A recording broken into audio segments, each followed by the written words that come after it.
The Eagles still don't have an offensive coordinator, but they are casting a wide net, Roob. Yeah, they are. A lot of candidates have been identified. I'm sure there's candidates that haven't yet been made public that we don't know about who are in the mix as well. And they're just going to keep going until they find the right guy, no matter how long it takes. I sense some anxiousness from fans, and I get that. We'll talk through everything about this job, whether we still think it's a good landing spot for coaches. We'll talk about some of the guys who did not end up in the position and some of the guys who still could. This is the Eagle Eye Podcast brought to you by Nissan. Reuben Frank and Dave Zangaro. First thing, Rube, you getting ready for a lot of snow? Yeah, I'm not ready. If anybody in Bucks County has a snowplow, get in touch with me, please.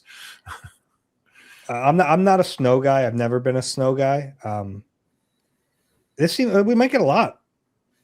That's the word. Yeah. I could do without 15 inches or whatever it's going to be. Yeah. Kind of have a long driveway. I contacted all my plow guys from like the last time we needed one, which was like 3 years ago. But like now they want to like sell you like a year-round yard service, which, we'll plow your driveway as long as you hire us to take care of your lawn for the next year. But that's a good hustle. It is, but I'm not ready to do that. So ready to go out and shovel Monday morning. All right, get ready. Good stretching. Don't overexert yourself. Shoveling can be dangerous. Ready to go. All right, let's get into this OC job a little bit. So no Mike McDaniel. He goes to Los Angeles with the Chargers to work under Jim Harbaugh. We think no Brian Daboll. It looks like he is out of the Eagles race. He's either going to be the head coach in Buffalo or he's going to be the OC in Tennessee. No Zach Robinson. He's going to Tampa Bay to be their offensive coordinator. Those are the three we found out since the last podcast are not coming to Philly. Yeah, and not really shocked about Mike McDaniel. I didn't think he was ever going to come here. He seems kind of like a warm weather West Coast guy. I never got the sense he was really in the mix. I did with Daboll, although look, if he's got some good opportunities, and I don't think it's a tragedy that these two guys are off the table, seemingly off the table, off the table, whatever you want to say, but. They're both guys whose offenses as head coaches certainly didn't distinguish themselves over the long term. They both started out pretty well and kind of went downhill. So I don't think either one is a slam dunk. It's a weird thing because certain guys get this reputation. He's the guy. He's got to be the guy. I don't think anybody ever really knows how. I thought Kevin Patullo was going to be good at this based on what we'd heard about and what we'd seen from him. And he obviously wasn't. I didn't know Shane Steichen. I didn't know anything about him when he got here other than his history with Nick, and he was brilliant at it. So I do think people that are perceived as lesser candidates could certainly be very well qualified as Daboll or McDaniel. Yeah, that's possible. And we're going off of the information publicly that we have about them, whereas the teams are interviewing them. They're finding out their philosophies. And these are, from what we understand about the Eagles in general, these are lengthy interviews. They really get into it with these candidates. We should mention the two new names on this list since the last podcast, Matt Nagy, who I think people are very familiar with, and Declan Doyle, the Bears offensive coordinator. Let's go through those two guys first. We'll start with Nagy because we heard about him first. And you've known Matt Nagy now for almost 20 years. Wow. When you hear that name, initial reaction to him potentially being the hire? I just think of when Andy Reid tried to get him activated for a preseason game, and he was still under contract with an Arena League team, even though the Arena League had folded. Matt, at that point, was a quality control guy for Andy. And we were up at Lehigh, and they had a big press conference with Matt Nagy. He's going to play. I think Kevin Cobb had hurt his knee in practice, and they just had Donovan and A.J. Feely healthy, and they wanted a third quarterback, but he wasn't allowed to play. So for half a day, it looked like he was going to play in a preseason game. Has a big arm. But, yeah, I think he's a sharp guy. I don't think the product was there at a level that you wanted. And he's another guy who got off to a hot start as a head coach. He was coach of the year in 18, the double doink. It seems like he never recovered from that. Went back to the. It's one of my favorite storylines ever. It's like that was his like villain origin story was the double doink. Remember the reporting the next year they were having kicker tryouts and he made like 15 kickers kick from the exact same spot where Cody Parkey missed that kick. He was obsessed with it. He was obsessed with that. And yeah, we Trayvon were there. Hester, by the way, got a finger on that. Yes, he did, which we didn't. I don't think we realized until we went down to the locker room Mm-hmm. there at Soldier Field. That was one of the craziest games. Kind of had to redo my obs on the fly there that night. But I think he's a good coach. I think he's a safer name.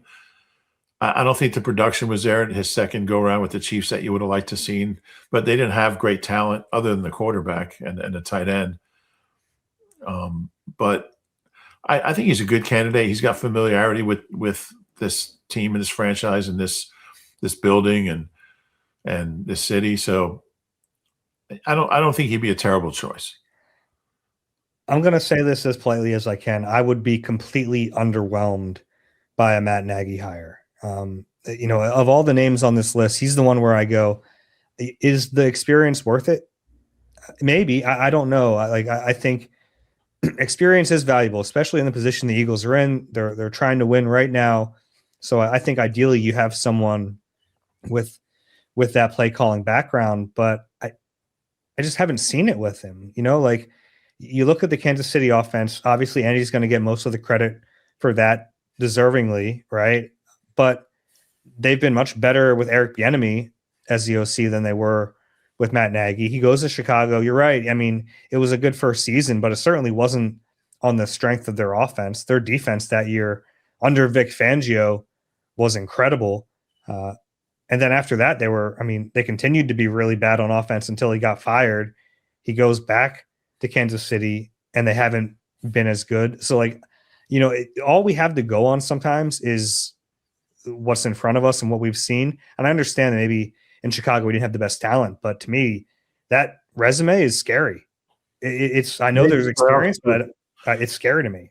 Made the playoffs with Mitch Trubisky, so you get some points for that. But that was defensive. I think they had number one defense that year. That was the year that got Vic Fangio a head coaching job because his defense was so good. True. I don't think it's a thrilling hire. I don't think he'd be a disaster. I think he's an okay offensive coach. I wouldn't say any more than that, though. Yeah, and we've talked about this before where there has to be a line, and we ranked the candidates on the last podcast. We don't have to do that again today, but I think there's a point on the rankings, and you and I did it with Charlie Weiss Jr. He was the known candidate, younger wonderkin kind of candidate when we did this last time. Now Declan Doyle in the mix. I do think there's a cutoff where I no longer care about experience. I'd rather them take the big swing. And I think that point for me is Matt Nagy. That's fair. And I'm intrigued by the big swing guys, the kind of young guys who don't have NFL experience. You got to be really comfortable that they're going to be able to adjust to the NFL game. The field's different. The offenses are different. The hash marks are different places, are narrower. So it's a different game. Well, I mean, Declan Doyle's been in the NFL now for He has. Charlie Weiss hasn't. But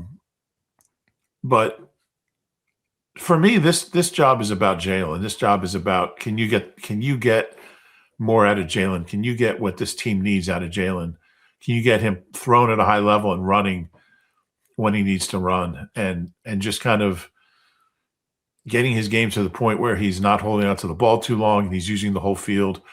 The things that we've talked about with Jalen for years, and he's overcome a lot of that and had a ton of success. So I think he can get back there, and I think he's a willing learner and open to new ideas. Nick talked about that the other day. So for me, that's number one. Is it's got to be a guy who can work with a quarterback and take him to another level. And Nagy hasn't done that certainly. But again, I don't know out of these candidates like who would fit that the best. I mean, obviously, there's guys on the list that have worked with quarterbacks. I mean, I'm intrigued by like a Davis Webb, worked with a young quarterback. And we haven't heard any reported interest in him yet. No, but he'd be a guy that I would be in favor of them talking to, interviewing and putting on the list. And he might be. We just maybe haven't heard it. Even like Mike Kafka would be more interesting to me when we're talking about guys with Eagles ties. I don't know how much you hold like the interim head coaching thing against them. That did not go well. I mean, a lot of these guys on the list were not successful head coaches, and that's really what you get with OC candidates. A lot of these, the retreads, they got fired, right? Like that's the way this works. They failed somewhere, whereas the younger guys haven't had an opportunity to fail right just yet. So there's two sides to that. I did want to mention Declan Doyle because he's a new name and some people might not be familiar with him. Really young guy, 29 years old. We believe he's 29 years old. When he got hired, he was 28. And I saw a story. Apparently, no one knows his actual birth date.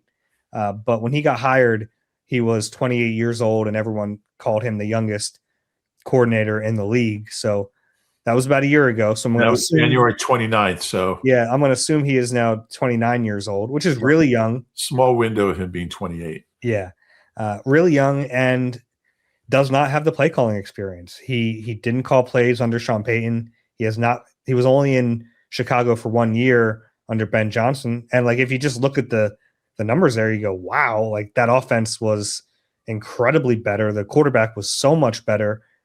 But I think it's fair to give Ben Johnson most of that credit without really knowing what Doyle did. So there's so many unknowns with him.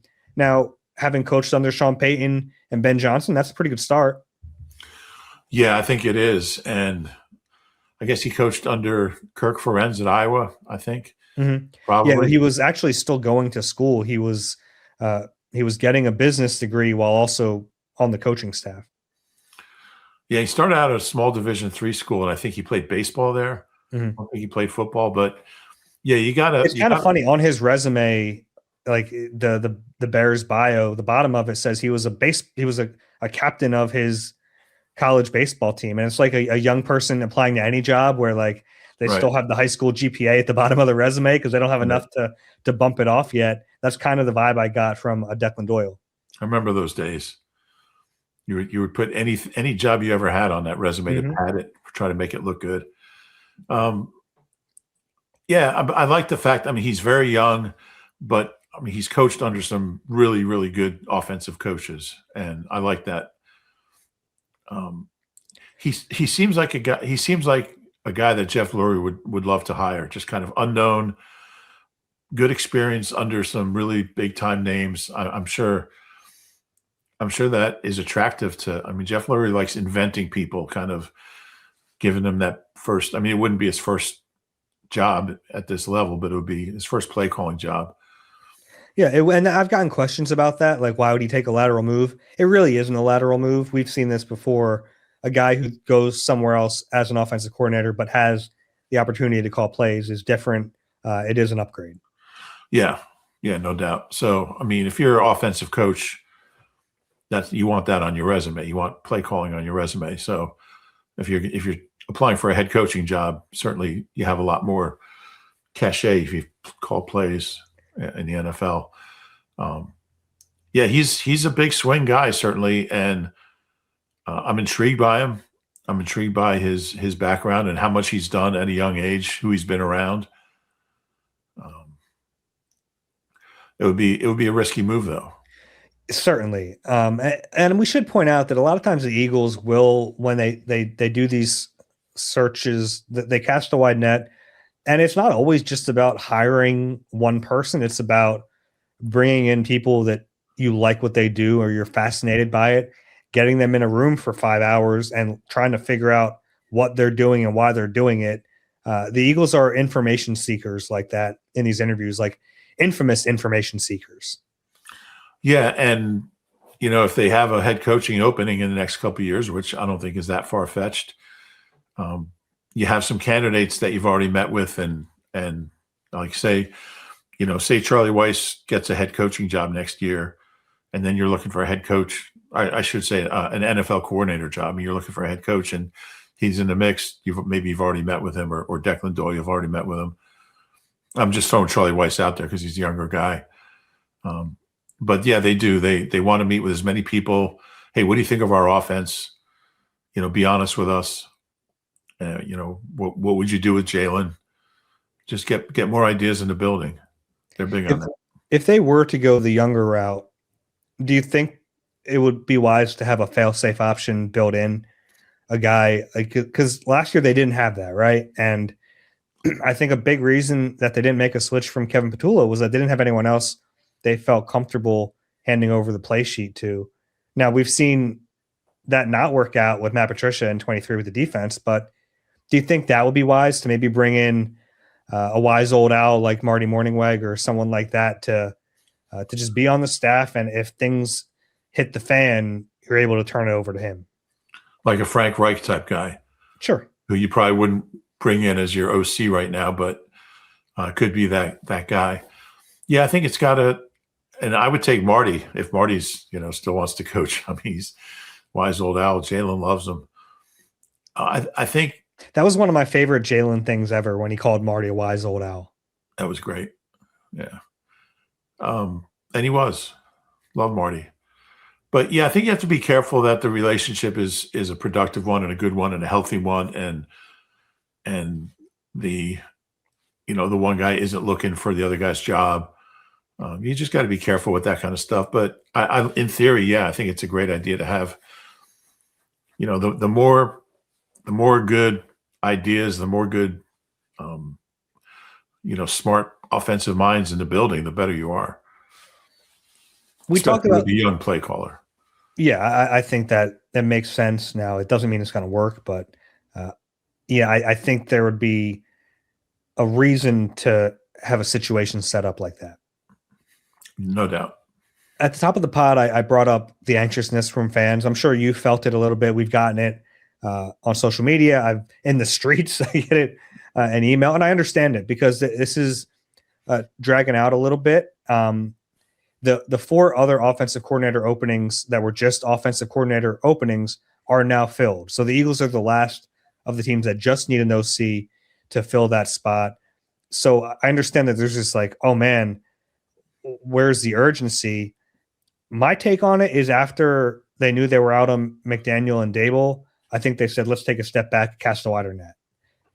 Do you agree with that? And where should the panic meter be for fans right now? I don't think the panic meter should be super high because there's still good candidates out there.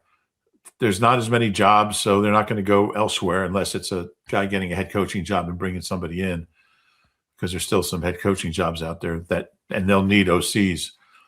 But as far as pure OC jobs, those have been filled.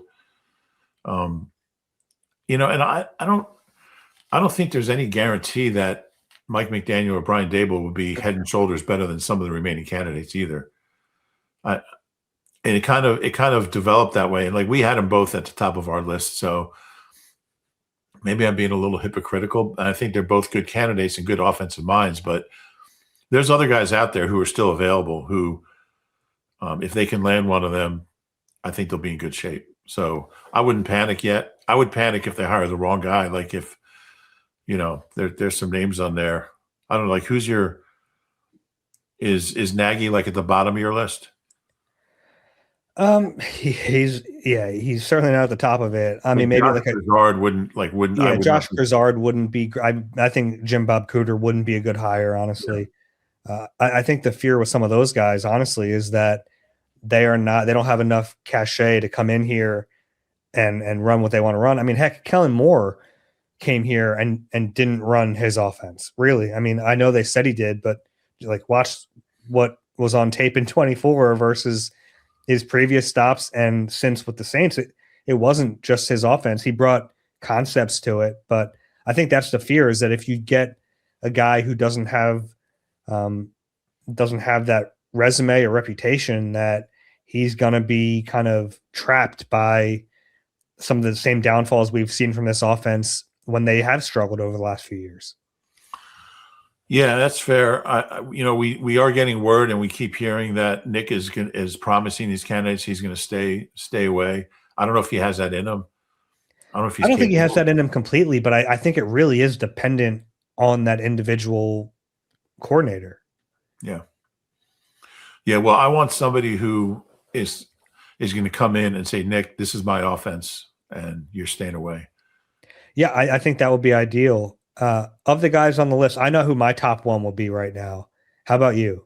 And the remaining guys, Of the remaining guys that they've been linked to, I think it's too tough to.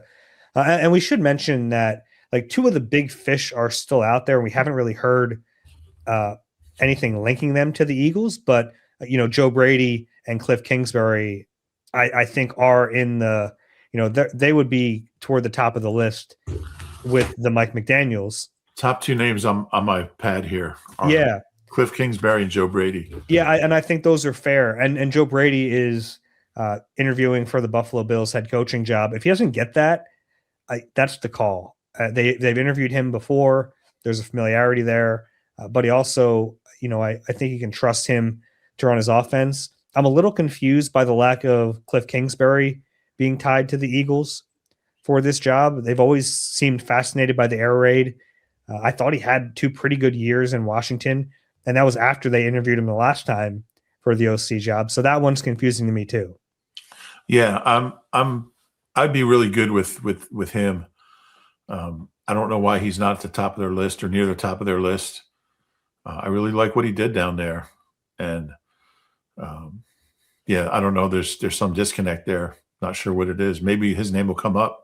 Maybe. All right. So of the guys that they have been linked to, so we'll go Declan Doyle, Matt Nagy, Jim Bob Cooter, Josh Grizzard, Mike Kafka, Charlie Weiss Jr., and Bobby Slowick.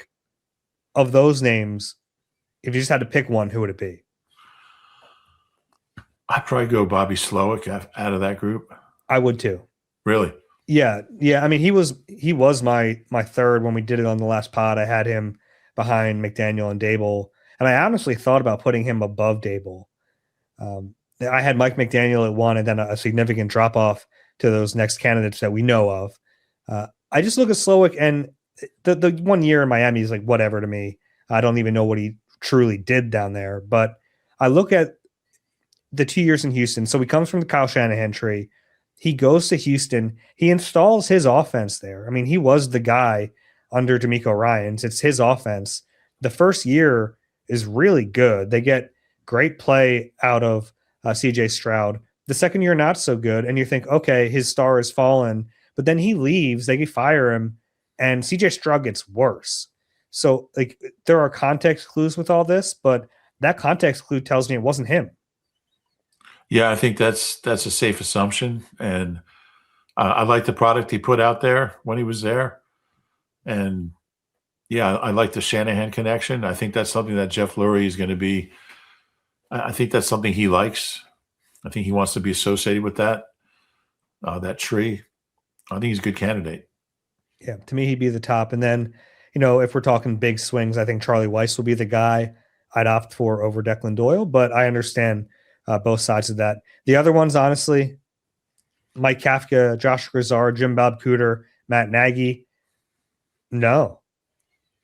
And I know that's like harsh because we don't know how any of this is going to work out, but you're just like, my reaction on those names is just a no. Yeah. Yeah. I think I line up with you there. I'm shocked that the Titans were like really interested in Matt Nagy as their head coach.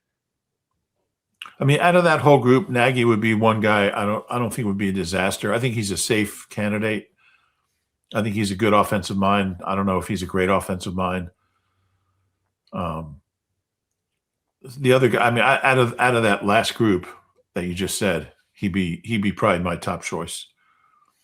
Okay. Taking Slowick out of the mix. Yeah. Sure. I want to talk about this job in general. We mentioned it on the last pod, maybe the last couple of pods, like how desirable is this Eagles offensive coordinator job? And I want to revisit that because two of who we viewed as the top candidates are not coming here. And one took another OC job. The other is willing to take an OC job if he doesn't get a head coaching gig. Has that changed your view on how desirable this position is? don't know if it's changed it. I mean, I never really thought they had a shot at McDaniel. Kind of came out as the hottest candidate. We had heard he wanted to go be on the West Coast. I think his wife's from California. Dable a little surprised that he wasn't more of a candidate, a strong candidate from his standpoint. I think it's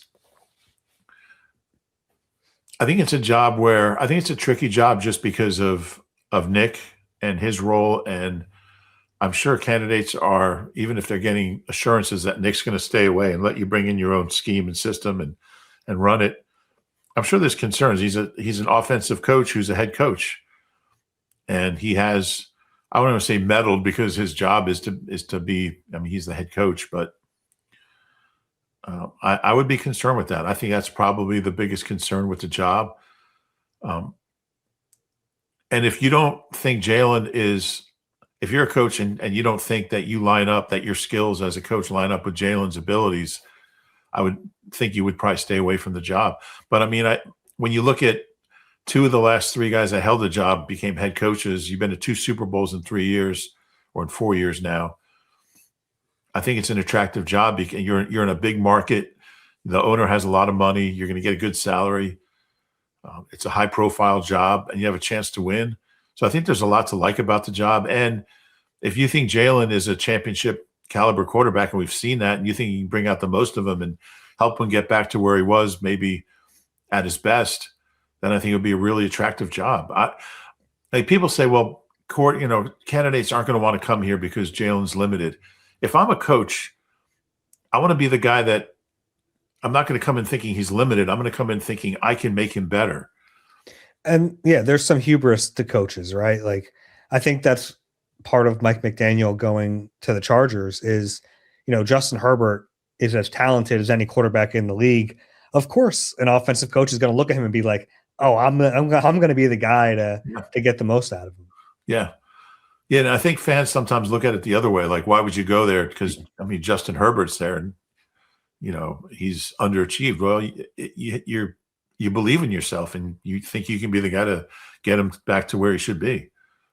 So in front of me, I wrote down 5 of the – and look, this discourse about whether or not this job is desirable, the reasons it might not be, is kind of gotten off the rails a little bit. So I want to approach this with some nuance. But I'm going to throw out 5 of the reasons I've heard for why people think this job is not desirable, or maybe not as desirable as some people thought. I'm saying the word desirable a lot. I got to find the new attractive. Yeah, let's go with attractive.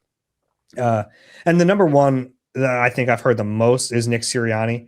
And I think that makes sense because he's an offensive head coach who, meddle is maybe not the right word, but I think he does want to be involved. And as many assurances that he can give you in an interview, I even think that it's funny because the Kellen Moore thing is twofold, because they had a ton of success, obviously, with Kellen. They won a freaking Super Bowl, but I also don't think Kellen came in here and was just able to run the concepts he wanted to run. Now, whether that was Nick or the quarterback or the players around, I don't know, but I think that is clearly there. Yeah, and if they weren't running Nick's, if they weren't running Kellen's concepts, they were running Nick's, and they won a Super Bowl with it. So maybe there's some good ideas there somewhere. But I think guys they want to bet on themselves in a role like this. And if you're going to fail, you'd rather fail doing what you believe in, not what someone else believes in. Yeah, there's no question. And I don't know how they can, Howie and Jeffrey and Nick, if he's involved in that conversation, how they can express to the new guy that, he really won't be involved. Do you put it in the contract? How do you guarantee? I don't think there's no way to do that. No, there's not. So how do you guarantee that? I don't know. It's week 3. You're 1-1. You just scored 21 points and 17 points in your first 2 games. Nick comes in your office with some play sheet saying, we're running this Sunday. I don't know. You'd have to really trust that it's going to be the way you want it. Yeah, so I think that's the reason I've heard most, and I think that that has some validity. I've heard a lot of Jalen Hurts chatter, and look, sometimes it's really tough to figure out Does the offense look the way it looks because of the head coach? Does it look the way it looks because of the quarterback or the coordinator? And this is like the same stupid game we had to play all season. So I'm not super interested in getting back to that. But I don't know. Anyone who looks at this job and thinks they can't win with Jalen Hurts, you don't want that guy. That's crazy. He just won a Super Bowl less than a calendar year ago. Yeah, I totally agree. And it's like every time they don't win a Super Bowl or get to a Super Bowl, it's like Jalen sucks time, and he doesn't. He's done a lot of good things in the league. Can he be better? Yes. And I think the biggest job for this new guy is going to be to get him better. So yeah, you want a guy that comes in. I think that's going to be a big part of the interview process is how do you take Jalen? What's your plan for Jalen? How do you get him to be the player he can be, the player that we've seen for long stretches of his career? And if the guy's like, I can't win with him, then yeah, he's not a candidate. Yeah, if he's saying that, he's not paying attention either. And like the thing with Jalen is, are there deficiencies in his game? Like, yeah, of course there are. But you want a coordinator who doesn't focus on the deficiencies, but focuses on the strengths and then builds the offense around those strengths. I mean, that's like a fundamental part of coaching is to maximize your players. And he's a good player. We don't have to rehash the where does he rank BS, but like he's a good player. You obviously can win with him. He has strengths. Focus on those strengths and try to get the most out of him. So I don't know if Dable or McDaniel not taking this job has really anything to do with Jalen Hurts. Only those guys really know the answer to that, but that's a tough sell for me. Yeah, I think that's fair. Another one I've heard is kind of the unknowns about the offense from a skill, well, not skill, but a talent standpoint, with two of their best players kind of up in the air, AJ Brown, Lane Johnson. And I think it's at least valid to talk about that because. And I'll put Goddard in that conversation too. Sure. Yeah. I mean, there are a lot of questions. You have a year older Saquon Barkley. So we keep talking about all the blue chip talent they have. It might not be as good in 2026. Yeah, and I wonder what they're telling candidates who ask about AJ's future. Like, they saying he's going to be here, they're saying he's not going to be here, they're saying we don't know yet. Because if I'm a coordinator, that's a big part of my. Yeah, I'd like to know if I have AJ Brown. Yeah. So certainly, I'm curious about that. I'm guessing they tell him we just don't know. Mm-hmm. Because if they said, well, he's definitely not going to be here, then I think Shefty would be tweeting that out within an hour of that interview, most likely. But those are valid questions, and I would add to that just the great offensive line. You mentioned Lane, but there's also questions about Cam and Landon and their long-term future as far as their health goes. Can they be the same players they were last year? I don't know. So I have two more reasons that I've heard. The next one is the high pressure involved with this job. We know that like there's a high reward potential here. Like they've been to the Super Bowl twice under Nick Sirianni, but the times that they've really failed, they've fired their coordinators. Whereas maybe like a Brian Dable is looking at Tennessee and thinking, if I go there, I have a young quarterback I can mold. They're not going to fire me after a year. They're kind of building that long term. There's probably more stability there. Do you put any credence in that?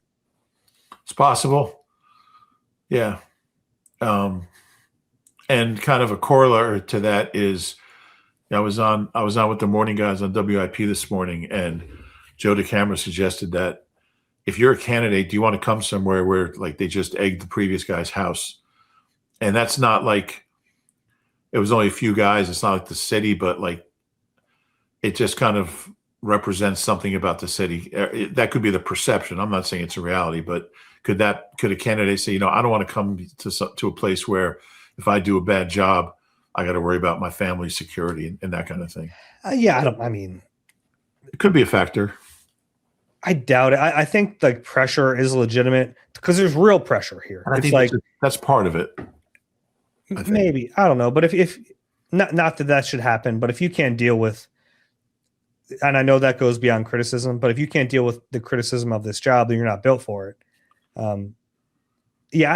I think there's like legitimate pressure from a a success standard. And also, like, if this team fails horribly in 2026, everyone's probably gone. So, like, I think that to me is the more legitimate pressure than the external factors. No, I would agree with that. I think it is as well. But again, the flip side of that is 2 of the last 3 got a head coaching job. So 2 of the last 4. So there's a lot of things that offset those. Was that all 5? Was there another one? There's one more. And this one is Jeff Stoutland, that they have not just an offensive line coach, but an offensive line coach and run game coordinator already here. And I would imagine that's like a unbreakable thing for the Eagles at this point, that he's going to be here in 26.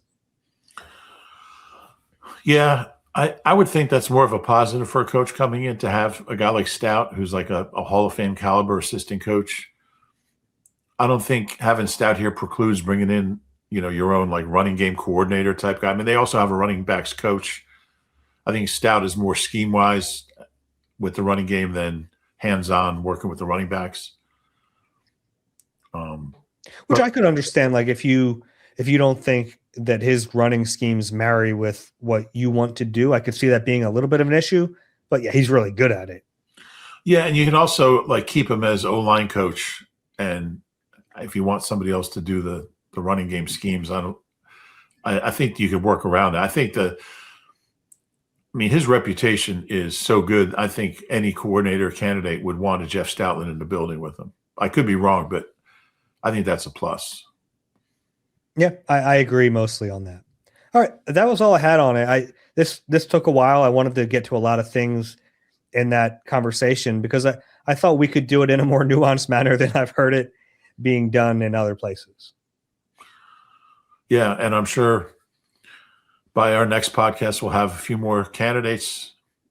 Who knows? We might even have an emergency podcast in the snow to announce a new OC. That is always a possibility.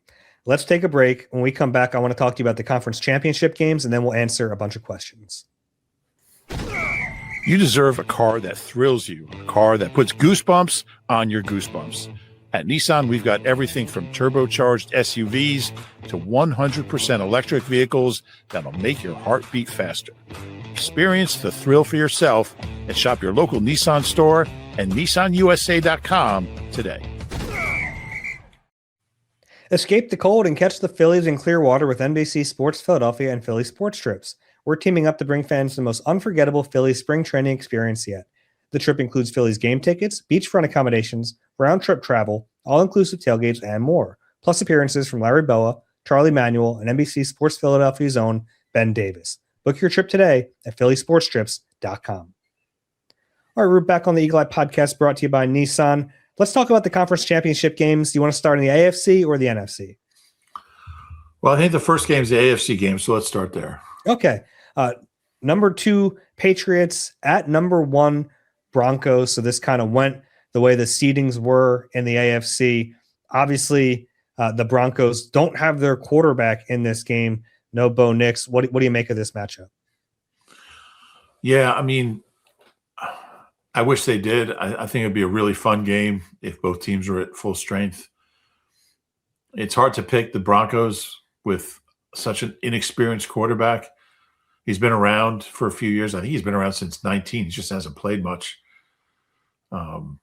He's got the Tom Brady Association. He backed him up in New England. But it's kind of hard to, I just hope it's a competitive game. I hope the Broncos can stay competitive without. And I don't know. I don't know what he brings to the table. He's been in the league a while. Yeah. But their defense has been the strength of that team all year. Yeah, and I think they'll keep him in the game, certainly. But Nick Foles, he'd been a Pro Bowler in his career, and he got to play at the end of that year in 2017 after Carson got hurt. So it's kind of different. I know Nick was being funny, tweeting out. That tweet was pretty good. That was good. He's funny on social media. But it's kind of hard to believe that the Broncos can win that game. But I think it helps that it's in their building. So So we'll see. I'm curious to see how what do they call him? Stiddy, I think Sean Payton called him Stiddy. Yeah. Curious to see how he responds. He's a veteran guy. It's not like he's some undrafted rookie backup. This is why you have, and I know Sean Payton really loved him, really insisted on having him as the number 2, and thinks he's really good. So we'll see. It's a lot of pressure for a guy who hasn't played much football. It is. Patriots are 4.5-point favorites. Who do you have in that game? You know, I think the easy thing is to pick the Patriots. I'm picking the Broncos. Maybe I'm crazy. It's in their building. I think that helps. I think that defense can force a few turnovers. Got a couple picks. I know I'm crazy, but I'm going to go with the Broncos. Hey, you're allowed. That's a good pick because if you get it right, you get the gloat, and if you get it wrong, everyone will forget about it by Monday. I don't think so, but when I get them wrong, they don't forget. Yeah, I'm going with the Patriots in that one. NFC, the Rams at Seahawks. Seahawks are 2.5-point favorites in that game. 5th seeded Rams, 1 seeded Seahawks. Tough place to play. It is. This is a great game. I think it's going to be a really fun game. That Seattle defense, I'm just going to bet on them. They're so good. There's so much. Like, we think the Eagles defense is good, and then you watch them, and they're just on another level. And the Eagles defense was really good this year, but I mean, they are beasts out there. They're so much fun to watch. So much fun to watch. And the Rams put a lot of pressure on you with their offense and their quarterback. Quarterback hasn't been quite as good down the stretch, maybe. But, I'm going to go with Seattle in that one. I'm going with the Rams. Are you really? I am, yeah. I trust the quarterback in a big situation. I think it's going to be a close game, and that's the one I'm looking forward to the most. Obviously, some of the juice is squeezed out of the other one because of the quarterback injury, but this one is, a great offense against a great defense. And honestly, I've said this for pretty much all the season. I just think the Rams are the most balanced team. Yeah. In the dance still. They have a good defense too. And I think they have they have a great offense at times. That defense can get after the quarterback. So yeah, I like the Rams in this one. I haven't thought about this, but I have both road teams winning in the conference championships, which probably isn't a good thing. No, it's probably an unusual thing. I think the Rams defense is the most underrated unit. I mean, because everyone talks about their offense. They're just really, really good. And they do get to the quarterback. Yeah, I mean, their front is a lot of fun because it's just like a bunch of guys coming in waves, and like it's not just one good edge rusher. It's like the interior too. They get after quarterbacks. Yeah, it'll be fun. Now, what's your plan? Like, I think the first game's at 3. You're going to try to shovel like before the first game, or wait till the games are at 3 and 6:30. Yeah, it's interesting. Normally, I wait until a snow is finished before shoveling. But this is going to be – it might be enough where it makes sense to get some of it out of the way. Yeah, do it in waves. That's my unless somebody can find me a plow by Sunday, I think I'll go out like at 1 on Sunday and get as much as I can done, then go watch football, and then go back out either after football or Monday morning. I like that. Yeah. You and I were talking about this. I got to go do my parents' yard as well. So that's a tough one. I got to like clean off my stuff, hope the road. Yeah, so I got a lot of my plate coming up Sunday and Monday. How far is it from your place to your parents? Not far, only like 10 minutes. Okay. Might be more like 25 minutes. It might be more. Yeah. All right. Let's move on to some questions here. We have a bunch of them. eagle-eyed-nbcuni.com. That QR code is on the screen. First one is from Craig. David Roob, what are your feelings on Darius Cooper? Do you see him developing into that number 3 wideout the Eagles have been looking for? Also, do you see the Eagles bringing back Britton Covey? I've always felt he was a good kick returner. If they bring him back, could they try to fit him in the offense occasionally? It seemed like the Eagles were trying to find a role for Covey on offense in 2024 before he was injured. Yeah, I like Darius Cooper. I think he's I don't know if he can be a starter. I think he brings a lot to the table. He's physical. He's got good size. Seems to have good hands. I love his attitude. I talked to him on locker cleanout day, and he was like counting down the days till OTAs. He was literally like, I can't wait to get started again. Where like a lot of guys were like, I'm exhausted. I just need to. He's like, I can't wait to work out tomorrow. I'll be in the building every day. He's staying here in Philly. I think they might have something there. I don't know how good he can be. I love how he just kind of came in from this unheralded Tarleton State and just acted like he belonged from day one. He just kind of carried himself like a veteran, and I think it served him well. So I think he's got some upside. I just don't know how high that ceiling is. Honestly, I think he can be the number 3 next year if they have their top 2 back, which is obviously a question. Now, if he has to be the second option, that is obviously a really big projection. I'm not ready to go there yet, but I think he could give you what Jahan Dotson gave you this past season. Maybe more, yeah. Yeah, that's where I am on him. I think he's a legit NFL player. I think the ceiling is really high, but I don't think the floor is super low either. I think he's an NFL player. Yeah, I would agree. As far as Covey, I'd like to see him back. I think he should have been returning punts sooner. Tough dude. He's got a nice little knack for catching the ball out of the slot, and he's quick and has decent hands, I think. But I don't think he'll ever be like a big part of the offense. I don't either. But yeah, bring him back to return punts and to return kicks. Fine with that. I think he brought a lot of stability to that when he got put back there. Yeah. All right, next one. And he gives us one guy who's guaranteed to always be nice to us in the locker room. That's true. Very nice guy. Dominic. Hey, guys, I'm a longtime listener and huge A.J. Brown fan. I agree that he owes it to us to speak to the media after a game like that, but do you think he had trouble buying into this year because of Kevin Patullo's incompetence? He's a smart player and knows what makes a good offense. Love listening to you guys and keep up the good work. Yeah, I can't get into his head. Obviously, he was frustrated with the offense, and Kevin Patullo was the offensive coordinator and the play caller, so it's not too much of a reach. We don't have to get into his head to know he was frustrated. I mean, he told us that it was a long time ago, but he sat at his locker and talked about you can't just slap a Band-Aid over it. Yeah. I definitely think that was the cause of a lot of his frustration. But I also think that when you let your frustration, you made this point on the pod last week or maybe Tuesday, when you let that kind of boil over onto the field, then you're the problem, not Kevin Patullo. And I think he did that this year. I think his performance against the 49ers kind of, if you're frustrated, just go out and make plays when they're there and do your best. And I don't think he did that. Yeah, I agree with that. And we've got a lot of questions about, if they hire an OC, can that OC convince him to buy back in? I don't know the answer to that, but I can tell you there was frustration in the 2024 season too, and that was a different coordinator. Yeah, and if the same issues keep popping up, at some point the Eagles are going to be like, maybe it's not the coordinator. He's such a great player, and I hate that we're even having these conversations, but yeah, he's a problem right now. Yeah. One that we're going to talk about quite a bit over the next few months, I bet. From Michael. Hey, guys, wanted to take a second to thank you for doing the amazing job that you do every year and keeping us up to date on what's really going on. I had a question about the end of your process on locker cleanout day. Is there usually exit interviews between every player that remains under contract and the head coach and their position coaches where they discuss how things went this year and specifically what areas they want them to work on to improve for the following season? How does that whole process work?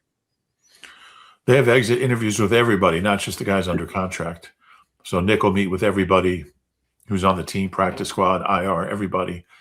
I'm sure they all meet with their position coaches as well, but Nick handles the exit interviews with everyone.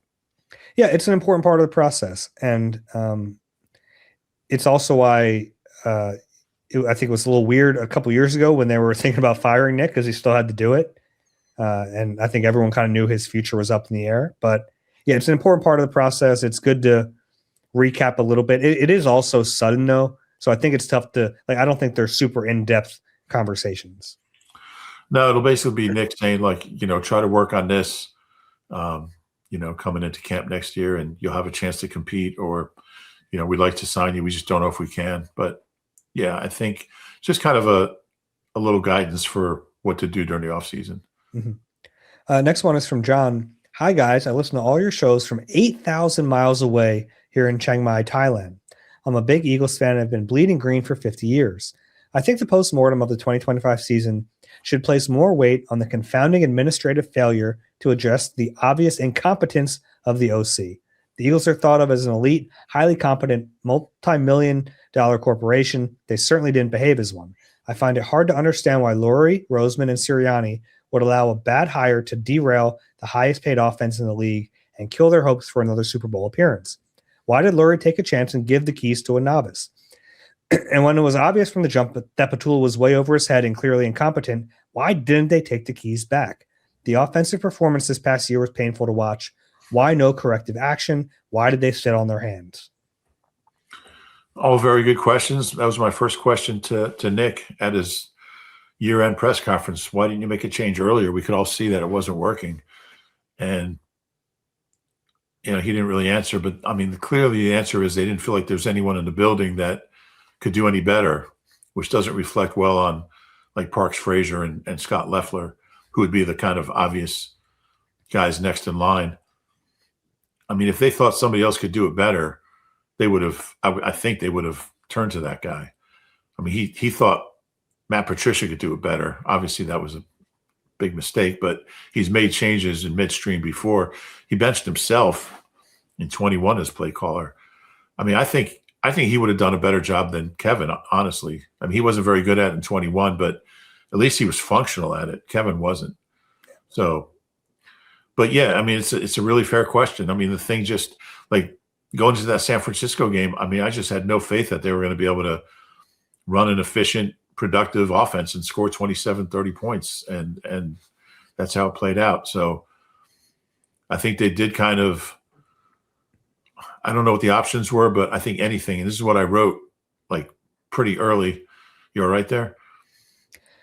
I think I muted my mic to cough and then you brought it up. I think any change would have been, it's hard to imagine it would have been worse. And that's why I thought change was necessary, but they disagreed. Next one from Evan. Hi, Dave and Roob. Love the pod. In my opinion, you guys are the best in the business. I heap that praise so I can level this criticism. The negativity leveled at Nick over the last couple of pods has been absolutely baffling. At what point do the results speak for themselves? Despite the shortcomings and mitigating factors, Nick, to quote Roob, has had more success than almost anyone who's ever coached. The lack of willingness to exercise patience and the demand for the Eagles' success to conform to the success of others, and notably less successful teams, strike me as uniquely Philly problems. With that in mind, as a lifelong Philly resident, do you think Nick would be facing the same level of scrutiny if he coached a different team in a different market? At what point do we look at a coach who has 5 playoff appearances, 2 Super Bowl appearances, and 1 Super Bowl win and say, maybe we live with the flaws? My fear is that we are living in the greatest era of Eagles football, and instead of enjoying the ride, we are looking a gift horse in the mouth.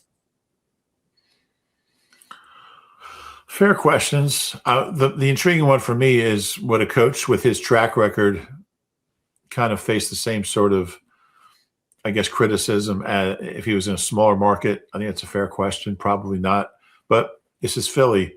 And, the offense was terrible this year, and this team underachieved. And he's the head coach. And, we wouldn't be doing our jobs if we didn't point out the connection between him being the head coach and the team struggling. And I do think he has some strengths, and we've talked about those and we've broken those down, and his success is undeniable. But there's areas, there's areas that this was a disappointing season. It was a terrible ending. They had no business losing that game to the Niners.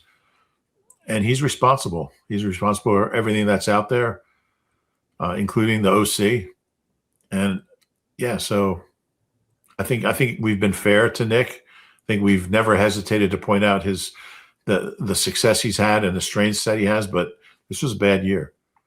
Yeah, what would be worse though? Like looking back at this era in 15 years and thinking, man, we didn't enjoy it enough, or looking back and thinking they didn't maximize it. Like to me, the latter is like a bigger problem. If they, and I feel like they wasted this past season. They had enough talent to win a Super Bowl, and they didn't even get close to it. And to me, that's the bigger issue. It's not about. I understand that he's been really successful, but the stakes are so high. The chance to have that greatness, to win back-to-back Super Bowls, to be in that game multiple years in a row, like it was right there for them and they didn't do it. So like, to me, I understand the point, and I like, sometimes I think it's a worthwhile thing to step back and say, hey, if this is the biggest problem they have, we're living pretty good. There have been some lean years here. I mean, a lot of my childhood, it was ugly. So I understand that. But yeah, I think the bigger fear is you look back at this in 10, 15 years and you think, man, they could have won more and they didn't. Yeah, I agree. Want to do one more? Yeah. Last one is from Shannon. Hey guys, just want to say thank you for keeping us all sane throughout this epically chaotic and hope to be forgotten season. I was trying so hard to be optimistic all year. I tried, and when I did, they'd lose, so there was no reason to try after a while. It should have been a great season for the Birds, yet it ended in turmoil and doubt. Now, I know a lot of folks live in multiple team households. I live in a house with a Patriots fan. While he's not one of those fans, it's still hard to sit down and watch them be good again. Maybe I wouldn't be so hurt if New England hadn't torn through most of the 2000s while I experienced heartbreak season after heartbreak season. We've been together since 2004, and it doesn't seem to get easier when he has good years and I don't. Do you know anyone like this? How do they cope?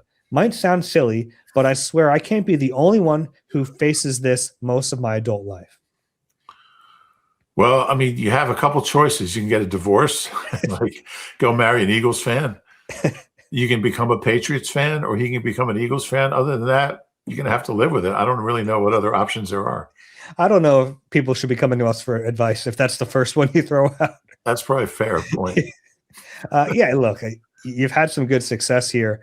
I understand it's probably frustrating because the Patriots had like such a little span where they were bad again, and now they're just really good again. It's a good ownership group. Ownership matters. And they were able to land the quarterback. They were able to get the coach they needed. And I think it's like, you just got to deal with it. I don't think there's any advice that goes beyond that. Dave, the therapist, just got to deal with it. Yeah. I don't know if I'd be a good therapist. No, I don't think so. But yeah, you're just kind of stuck, and you just got to go root for the Broncos, I guess. Yeah, there you go. Secretly, maybe root for the Broncos. Don't make it an all-out war in the house. Yeah. All right, that's all for questions today. Eagle-Eye at NBCUni.com, QR code on the screen for another second. If you enjoy the Eagle-Eye podcast, please do us a favor, rate and subscribe wherever you get your pods. If you're watching on YouTube, please click the like button and subscribe there as well. Roob, anything else on your mind today? Just hope everybody can be safe out there with the weather coming in this weekend. Don't go out unless you have to, and good luck with the snow. Yeah, it's a good weekend to stay inside and watch some football if you can. No doubt. All right, for Reuben Frank, I'm Dave Zangaro. This has been Eagle Eye, presented by Nissan. We'll talk to you soon.